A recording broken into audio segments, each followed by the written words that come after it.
Bonjour à tous et bienvenue dans ce nouvel épisode du Club MLB.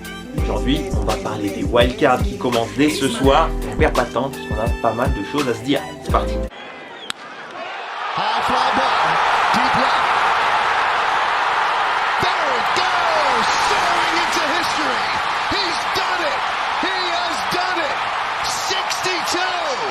Le premier match opposera les Guardians aux Rays de Tampa, des Rays qui ont très mal fini la saison régulière. 5 défaites en autant de matchs, voire même 7 défaites en 8 matchs, voire même 9 défaites sur les 11 derniers. C'est clairement pas terrible, sachant qu'en plus, offensivement parlant, les Guardians partent avec un vrai avantage.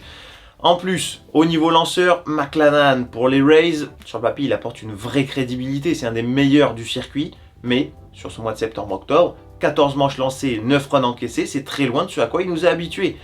En face, Bieber, quant à lui, a été super solide, 43 manches pour 12 runs encaissés. J'ai envie de donner mon avantage aux Guardians. Ce soir, la victoire est cotée à 1,80, ça me semble plutôt value, et surtout on va aller chercher le moins de 0,5 runs en première manche, qui est coté à 1,50. On enchaîne avec le deuxième match, et ce sera celui qui oppose les Cards aux Phillies. Alors, très compliqué de donner un vainqueur sur ce match. Offensivement parlant, les deux équipes se tiennent dans un mouchoir de poche et les Phillies ont un avantage. Ils ont gagné 4 des 7 confrontations directes cette saison. Ce que j'aime bien sur ce match, là encore, c'est le moins 0,5 run en première manche, côté 1,53. Pourquoi ? Zach Wheeler a été ultra solide sur son mois de septembre-octobre, tout comme José Quintana pour les Cards. Donc j'ai envie de partir sur ce bet là qui, je pense, va glisser très tranquillement. On enchaîne ensuite avec le match des Blue Jays qui vont recevoir les Mariners pour ce match 1 des wildcards. Et là, j'ai un petit peu le cœur qui parle, mais j'ai envie de voir les Blue Jays s'imposer ce soir. Déjà offensivement parlant, on ne joue pas dans la même catégorie.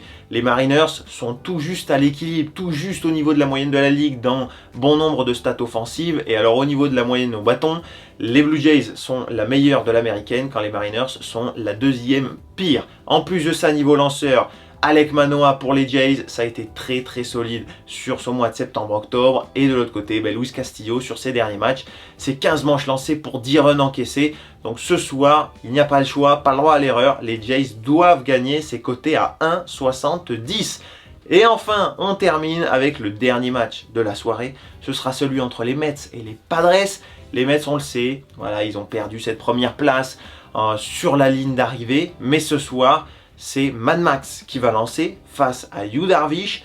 On l'a vu, voilà, des Mets qui s'annoncent très motivés, très ceci, très cela. On connaît la tactique des Mets. Si jamais Mad Max gagne ce soir, Chris Bassitt lancera le match 2. Si jamais il perd, Jacob deGrom lancera le match 2. Voilà, histoire de pouvoir préserver éventuellement deGrom pour la série contre les Dodgers. En tout cas, vrai avantage pour les Mets, offensivement parlant.